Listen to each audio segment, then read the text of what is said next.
하나님, 예수가 그리스도 되심을 감사를 드립니다. 이 고백하는 축복 속으로 저희들을 불러주시니 감사드립니다. 오늘도 이 귀한 축복 속에서 최고 은혜 받는 시간 되게 하옵소서. 예수 그리스도 이름으로 기도드립니다. 네, 우리 함께 인사하도록 하겠습니다. 하나님은 나를 사랑하십니다. 옆에 분 보고 한번 인사해 보시죠. 좀 부끄럽지 않을까요? 다시 한번 해보겠습니다. 옆에 분 보고 하겠습니다. 하나님은 나를 사랑하십니다. 예, 우리 경상도 사람들이요, 우리를 사랑합니다 그럼 잘 얘기를 해요. 그런데 나를 사랑합니다 이러면 잘 못하시는 거예요. 좀 부끄럽죠. 그런데 여러분, 그리스도 안에서 정말 당당하시길 바라겠습니다.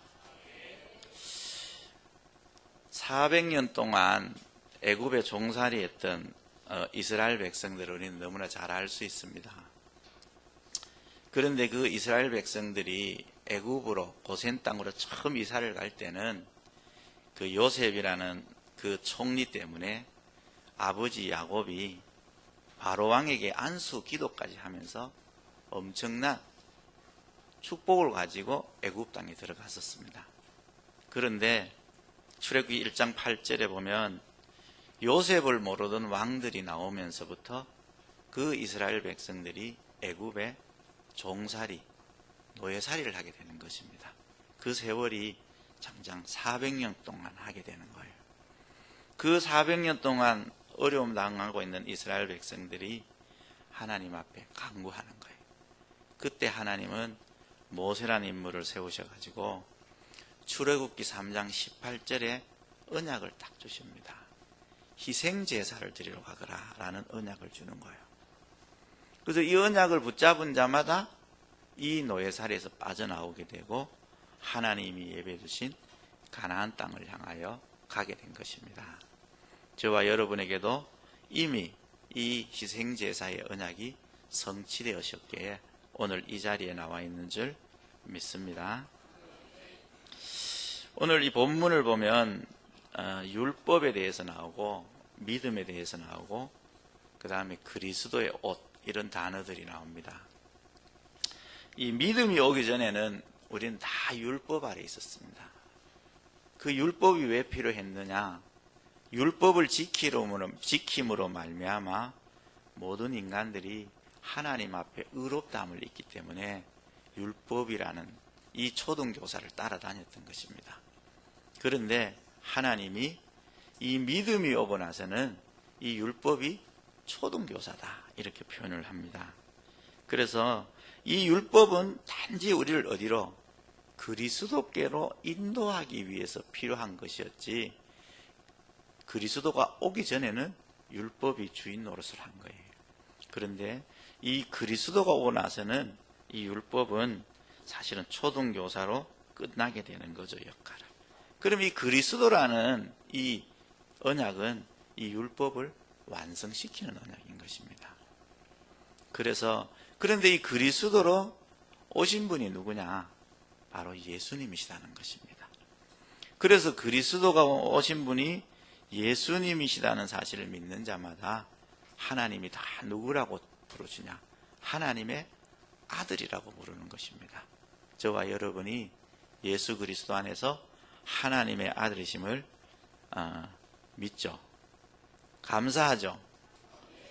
진짜 감사하죠. 예, 우리가 하나님 아들이다, 이 말이 어마어마한 말입니다. 이게 우리는 하나님 아들이다 이 말이, 유대인들은 지금도 그 메시아를 기다리고 있습니다.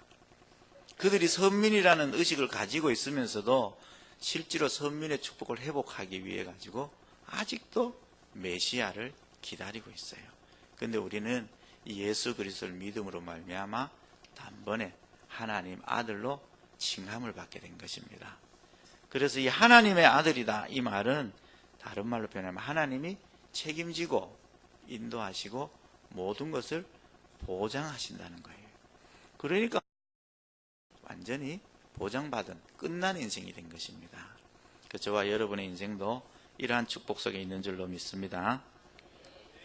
그런데 누구든지 그리스도와 합하기 위해서는 위하여 세례를 받은 자는 그리스도로 옷을 입어야 된다고 얘기합니다. 우리는 날마다 그리스도의 옷을 입어야 해요. 우리가 그리스도 옷이다 이라면 이 그리스도는 우리 인간으로서는 도저히 해결할 수 없는 바로 이 죄의 문제를 해결해 주신 분이잖아요. 참 제사장이시거든요. 그래서 이 그리스도가 아니고는 어떤 사람도 하나님 앞에 죄가 없다, 의롭다함을 입을 수가 없어요. 그러니까 이 그리스도가 참 제사장으로 오셔서 우리를 하나님 앞에서 죄 없는 사람으로 우리를 의롭다 칭함을 받도록 해주신 것입니다. 또한 이 그리스도는 우리가 도저히 해결할 수도 없는 바로 하나님을 만나지 못하는 우리 인생들을 하나님을 만나게 해주시고 하나님으로부터 응답과 축복을 받을 수 있도록 해주시는 참 선지자가 되신다는 것입니다. 그래서 우리는 그리스도 안에 있을 때 참된 승리를 누리게 되어 있는 것입니다. 또한 이 그리스도는 지금도 세상 임금 노릇을 하면서 특히나 믿지 않는 사람들의 아비 노릇을 하면서 인생을 운명과 사주팔자로 잡아가고 있는 이 사단 마귀를 완전히 꺾으시고 결박하는 참 왕이 되신다는 것입니다. 그래서 이 왕 대신 그리스도, 우리는 날마다 이 참 제사장이시요 선지자시요 왕 대신 그리스도의 옷을 날마다 입어야 합니다. 우리가 이 옷을 벗는 순간 우리는 또다시 세상에 노출이 되고 사단의 속임수에 빠질 수밖에 없게 된다는 것입니다. 그래서 이번 한 주간 저와 여러분이 그리스도 예수 안에서 정말 옷을 입으시고 정말 어디 가든지 간에 그리스도의 옷을 입으시고 승리하시는 그런 응답 있는 한 주간 되시기를 바라겠습니다. 우리가 세상에 일어나는 문제를 좀 잘 볼 수 있어야 되겠죠. 그죠? 세상에 어려움들이 상당히 많잖아요. 이런 문제, 저런 문제. 요즘 뉴스를 보면 너무나 많은 사건들도 일어나고 있고 너무나 많은 사람들이 많은 일들이 일어나는 걸 보게 됩니다. 그리고 곳곳에서 전쟁이, 일본에서는 화산이 폭발한다. 이런 일들이 심심찮게 우리가 다 볼 수 있습니다. 왜 이렇게 세상에 어려움이 오는지 이유를 사실은 많은 사람들이 잘 모르고 있죠. 오직 성경에서만 그 이유를 정확하게 우리에게 가르쳐주고 있다는 거예요. 그래서 그 첫 번째 이유가, 가장 근본적인 이유가 창세기 3장에 명쾌하게 기록을 해서 우리에게 알려주고 있습니다. 우리 창세기 3장 사건은 원죄 사건이다 이렇게 알고 있어요. 근데 이 원죄 사건이 그렇게 인간에게 어려움을 주는 것이냐 라고 얘기하시는 분도 가끔 만나볼 수 있거든요. 그런데 원래 인간은 하나님과 함께 해야만 되는 존재예요. 그 인간이 하나님과 함께 할 때 땅도 복을 받고 모든 것이 복을 받게 되어 있습니다. 그런데 인간이 창세기 3장에 범죄하는 그 사건으로 말미암아 인간도 죄 가운데 빠지게 되고 이 땅도 항폐함으로 저주 가운데 빠지게 된 것입니다. 그러니까 창세기 3장의 그 원죄 사건이 우리 개인뿐 아니라 모든 사회에까지도, 이 땅에까지도 가시와 엉겅퀴를 내는 저주 재앙 가운데 빠지게 된 사건이라는 것입니다.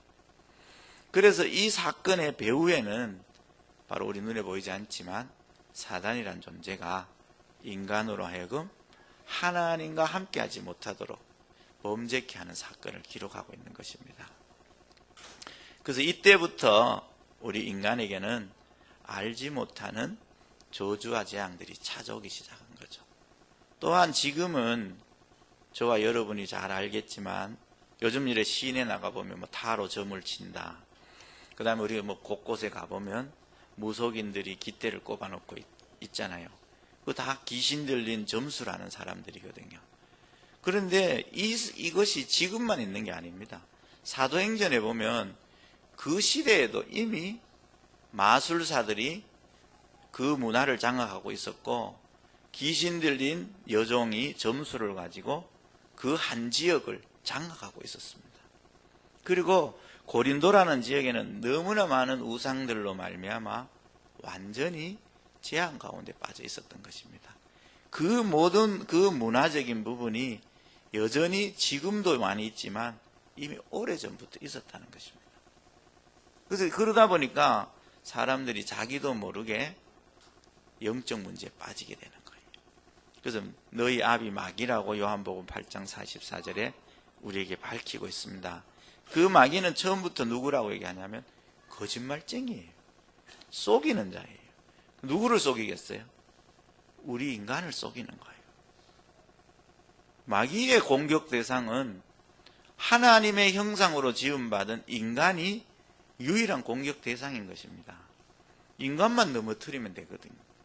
그래서 인간을 하나님 앞에서 하나님의 형상을 잃어버리도록 범죄케 만드는 거예요. 지금도 구원받은 하나님의 자녀를 이 거짓말하는 마귀는 뭐를 갖고 속이느냐? 불신앙을 갖고 속이는 거예요. 그래서 저와 여러분이 가장 조심해야 될 게 있다면 믿음 없는 걸 우리가 조심해야 되는 거예요. 그리고 우리는 늘 불신앙을 하시면 안 돼요.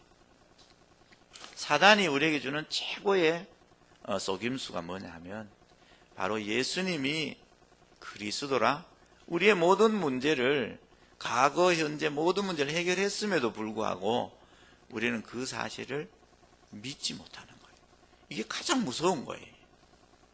지금도 요한복음 8장 44절 너희 아비 마귀 이놈은 여전히 우리 성도들을 그렇게 속이는 거예요. 그래서 불신자들이야 당연히 아비니까 마음껏 속일 수 있잖아요.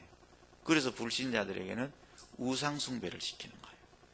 우상을 숭배하면 할수록 정신 문제, 그 다음에 마음의 문제, 육신의 질병들이 계속 찾아오게 되는 거죠. 왜? 저주재앙을 끊지를 않았기 때문에 계속 찾아오는 거예요. 그리고 그것이 가정으로, 후대에게로, 그리고 주거 내세의 문제까지로까지 연결되어진다는 것입니다. 끝없이 나타나고 있어요. 그래서 이렇게 모든 인생들은 이 시간표를 예외 없이 다 걸어갑니다. 그렇지만 우리는 그리스도는 이 모든 시간표를 완전히 끝내신 분이라는 것입니다. 그 저와 여러분이 거기서 뭐죠? 해방받았습니다. 죄와 사망의 법에서 생명의 성령의 법이 우리를 해방하였습니다. 이 해방이란 말은 다른 말로 표현 거기서 끄집어냈다는 것입니다. 그러니까 저와 여러분의 시간표는 이렇게 정신적으로, 마음적으로, 육신적으로, 후대적으로, 그 다음에 내세적으로 멸망받는 시간표에서 우리는 완전히 빠져나온 사람입니다. 그렇게 생각하시죠? 예, 우리는 그 속에 있지 않아요. 완전히 해방받은 사람입니다. 그래서 저와 여러분이 그 해방의 축복을 내게 주신 분이 누구시냐? 바로 예수 그리스도, 그분이신 것입니다. 그래서 우리는 이 사실을 붙잡아야만 돼요. 그리고 이러한 사실을 모르는 사람들에게 우리 이 사실을 전달하는 것이 바로 전도입니다. 전도는 어려운 것이 아니죠. 그래서 그러면 오늘 어떻게 하면 이러한 이 어려운 세상을 승리할 수 있는가? 이 승리하는 것은 성경은 비밀이라고 얘기합니다. 이 비밀은 아무나 알면 비밀이 아니잖아요. 그죠? 우리 옛날에 그 소풍 같은 데 가면 보물찾기 하잖아요. 근데 저는 내가 한 번도 찾아본 적이 없어요. 이상하게 못 찾겠더라고요. 보물찾기 할 때 숨겨놓잖아요. 그죠? 숨겨두면 찾는 사람이 있고 못 찾는 사람이 있어요. 그런데 중요한 거는 비밀은 찾는 사람만이 내 걸로 만들 수 있는 것입니다. 그런데 성경은 우리들에게 이 비밀을 누구 안에서 밝히 드러내셨냐? 바로 그리스도 안에서 밝히 드러내 보여주셨습니다. 그래서 이것을 계시라 하는 거예요. 그 저와 여러분이 고린도전서 12장 3절에도 보면 성령이 아니시고는 예수를 주라 시인할 수 없다고 얘기합니다.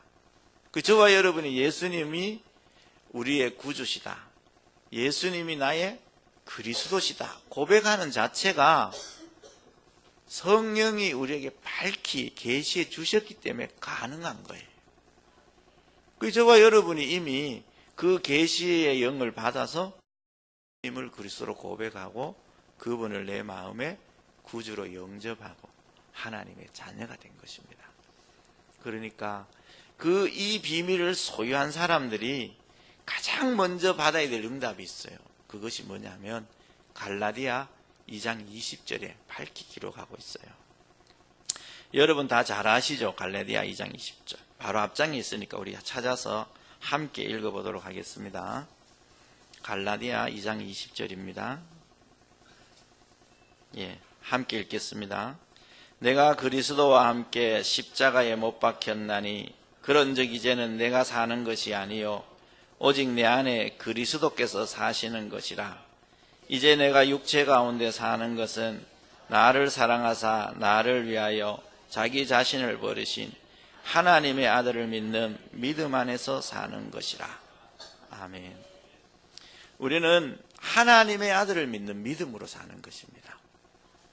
다른 걸로 살지 않아요.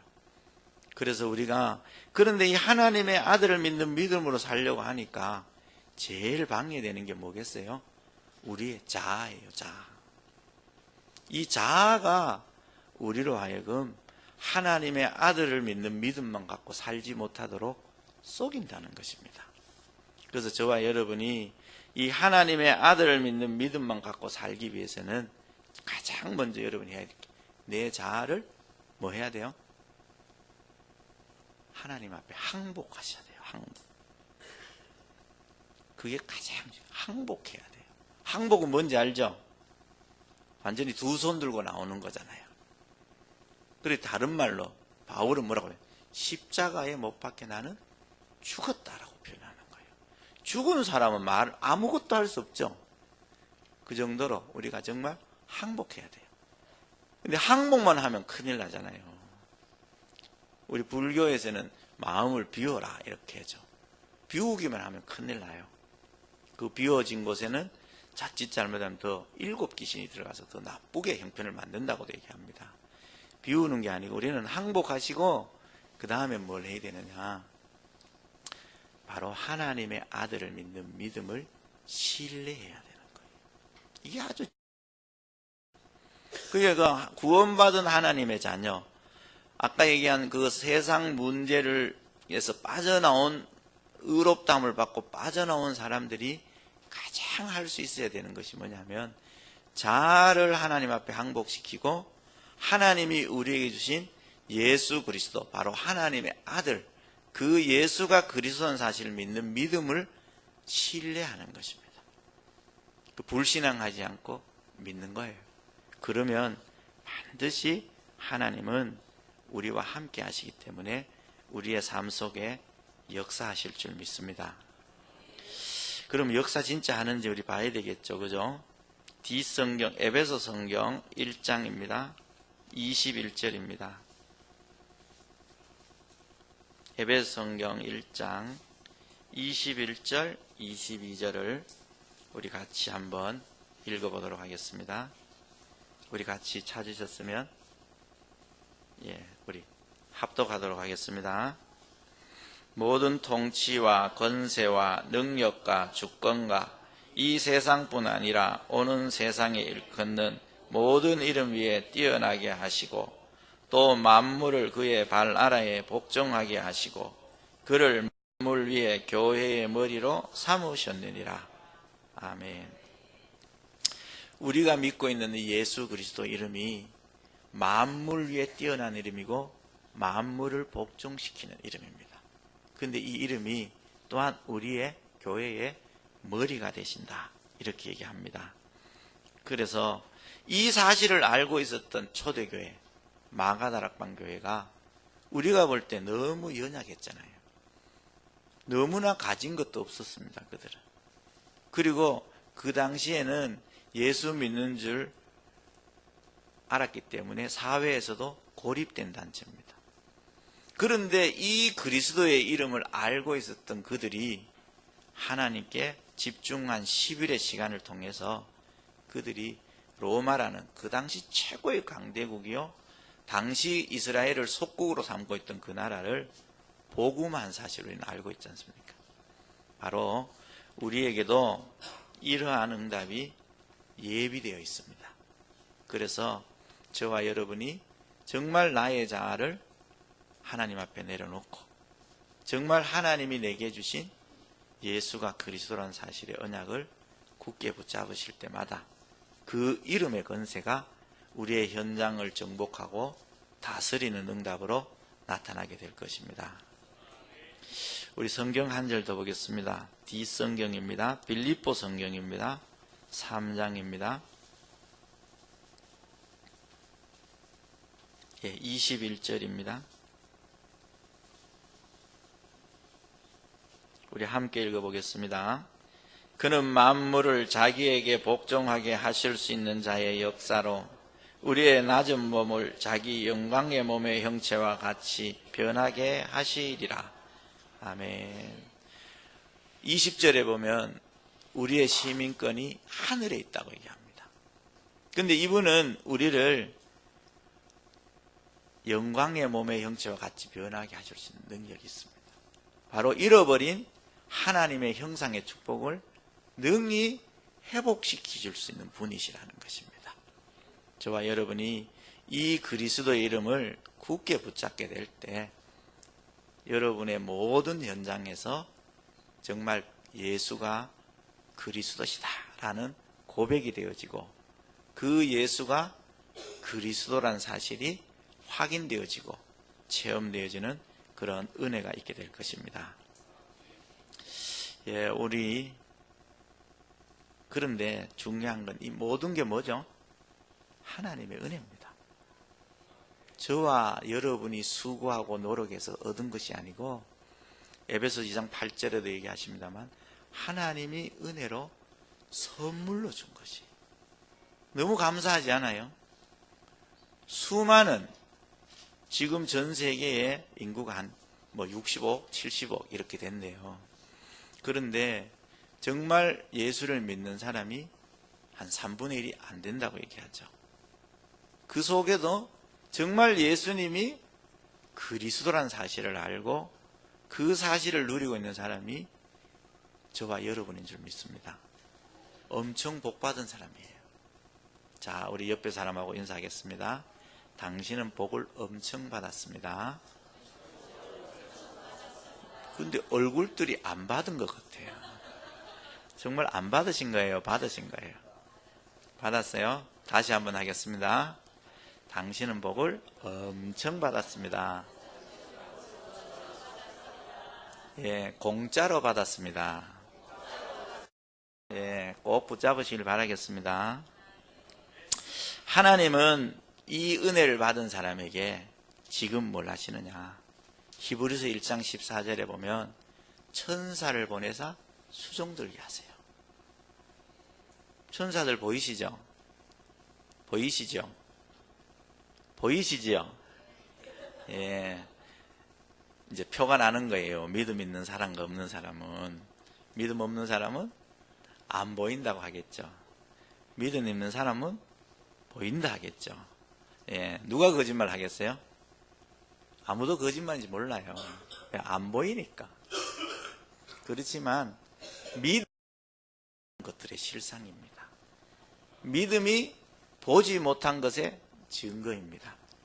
그래서 우리는 믿음으로 사는 거예요. 그래서 우리가 예수 믿는다, 하나님의 자녀다, 이 사실은 뭘 갖고 사는 거예요? 믿음 갖고 사는 것입니다. 그 믿음 안에 살 때 참 행복이 있는 거예요. 그걸 보고 절대 행복이라고 표현합니다. 저와 여러분에게는 이 절대 행복이 있는 것입니다. 세상에는 많이 가지면 행복하고 없으면 행복하지 않고 이런 거는 절대 행복이 아니잖아요. 우리가 가지고 있는 거는 뭐냐? 절대 행복을 가지고 있는 거예요. 왜? 믿음으로 사는 사람이기 때문에.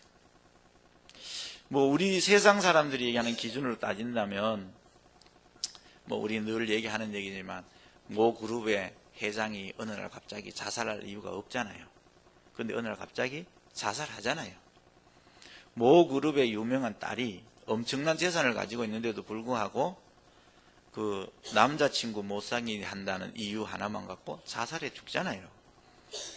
그리고 우리가 가지고 있는 행복의 기준이 아니라는 것입니다. 하나님은 그 참된 행복의 기준을 어디에 두고 있나? 믿음에 두고 있는 거예요. 믿음. 그래서 믿음이 바라는 것들의 실상이고 보지 못한 것의 증거입니다. 그 믿음 굳게 붙잡으실 때마다 눈에 보이지 않지만 천사들이 활동을 하세요. 사도행전 12장 7절에도 보면 베드로가 복음 전한다는 이유로 옥에 갇혀 있습니다. 그래서 옥에 갇혀 있는데 그 초대교회 성도들이 기도를 해요. 모여서 이 베드로를 옥에서 내돌라고. 그래서 베드로에게 진짜로 천사가 와서 베드로를 옥에서 끄집어내 줍니다. 그런데 이 베드로가 누구죠? 사도잖아요. 그런데 베드로가 천사가 왔는데 처음에 못 알아봐요. 그리고 또 초대교회 성도들이 모여서 기도하는 집에 베드로가 실제로 풀려 나와서 왔어요. 왔는데 이 성도들이 베드로가 아니라고 얘기해요. 처음에는 못 알아보는 거예요. 왜? 베드로는 옥에 있어야 되는데 어찌 자기들이 기도하는 집 앞에 와서 문을 두드리냐는 거예요. 지금도 이렇게 우리가 생각하지도 못한 일들을 하나님은 천사들을 통해서 오늘 대신해서 일하신 줄 믿습니다. 여러분이 정말 그리스도 이름을 부를 때마다 하나님은 천사들을 보내서 일을 하세요. 이 사실 믿으시죠? 또한 사도행전 2장 1절 3절에도 보면 우리가 기도할 때마다 눈에 보이지 않지만 성령께서 바람같이 불같이 역사하시는 거예요. 이 일이 사실 일어나는 일입니다. 그래서 여러분이 안 믿겨지시죠? 그래도 믿으셔야만 돼요. 아까 얘기했죠. 믿음이 바라는 것들의 실상이고 믿음이 보지 못한 것의 증거예요. 사단은 지금도 우리에게 뭘 갖다 심느냐? 불신앙을 갖다 심는 거예요. 그래서 우리가 불신앙하지 않고 믿음을 붙잡을 때마다 하나님은 지금도 우리가 기도하는 그곳에 천사를 보내서 일하시고 성령께서 역사하시는 줄로 믿습니다. 로마서 8장 32절에는 이렇게 말씀합니다. 자기 아들을 아끼지 아니하시고 우리 모든 사람을 위하여 내주시니가 어찌 그 아들과 함께 모든 것을 우리에게 주시지 않겠느냐, 이렇게 말씀합니다. 하나님은 그 아들을 주신 분이 뭐 주겠냐는 거예요. 마태복음 6장에도 분명히 33절에 너무 잘 알잖아요. 너희는 먼저 나의 나라와 나의 의를 구하라. 그리하면 이 모든 것을 너희에게 더하여 주시리라, 이렇게 약속하셨어요. 그래서 우리가 그 아들의 이름을 부를 때마다 우리는 그 아들과 함께 모든 것을 주시는 하나님의 은혜를 체험하게 될 것입니다. 이 축복을 여러분이 체험하시는 한 주간 되시길 바라겠습니다. 사도행전 1장 8절에도 보면 이렇게 말씀하죠. 오직 성령이 너에게 임하시면 권능을 받고 예루살렘, 유대, 사마리아 땅끝까지 이르러 내 증인이 되리라 하시니라. 오직 성령입니다. 우리는 이 오직의 비밀을 찾아낼 수 있어야 돼요. 우리는 너무나 많고 다양한 시대 속에 살아요. 너무나 좋은 것이 많아요. 너무나 나를 행복하게 만들 것 같은 착각 속에 살게 하는 것이 너무나 많습니다. 그렇지만 우리는 오직 성령이라는 이 비밀을 찾게 될 때 바로 우리는 하나님의 권능을 체험하게 되어 있고 땅끝까지 가서 그리스도의 증인의 응답을 받게 될 것입니다. 우리 렘넌트들은 이 축복을 찾아내야만 돼요. 이 속에서 나오는 공부를 해야 돼요. 이 속에서 나오는 우리 산업하시는 분들은 이 속에서 나오는 사업을 하셔야만 돼요. 이 오직 안에 있는 축복이 여러분에게 예비되어 있습니다. 이 오직 성령의 충만을 받게 될 때 여러분이 하는 사업, 우리 렘넌트들이 준비하는 공부가 땅끝까지 살리는 그 증거로 나타나게 될 것입니다. 이 축복 받으시기 바라겠습니다. 결론으로 보겠습니다. 요한복음 성경 15장 16절 한 절 보도록 하겠습니다. 이 너무 많이 찾나요? 귀찮지 않죠? 네, 하나님의 말씀 은혜 받으시길 바라겠습니다. 언약으로 붙잡으시고 기도 제목으로 찾으시길 바라겠습니다. 요한복음 15장 16절입니다. 우리 같이 읽어보도록 하겠습니다. 너희가 나를 택한 것이 아니요 내가 너희를 택하여 세웠나니 이는 너희로 가서 열매를 맺게 하고 또 너희 열매가 항상 있게 하여 내 이름으로 아버지께 무엇을 구하든지 다 받게 하려 함이라. 아멘. 오늘 아브라함의 복이 우리의 것이고 아브라함에게 약속된 유업이 우리의 것입니다. 우리가 그 이름으로 구할 때마다 정말 우리는 무엇이든지 받게 되어 있는 최고로 응답받고 축복받은 사람입니다. 저와 여러분이 이 믿음 안에 있는 최고의 행복자임을 믿습니다. 정말 2015년 이제 한 달 남았습니다. 여러분들이 이 최고의 응답을 주시는 하나님 앞에 정말 나의 작은 시간, 작은 헌신을 통해서 새롭게 시작하는 그런 응답받는 한 주간 되시길 바라겠습니다. 여러분에게 예비된 축복이 엄청납니다. 이 축복을 누가 찾아낼 수 있느냐? 바로 나를 하나님께 항복시키고 하나님이 내게 주신 예수 그리스도의 복음을 신뢰하는 자에게 하나님은 이 세계복음화라는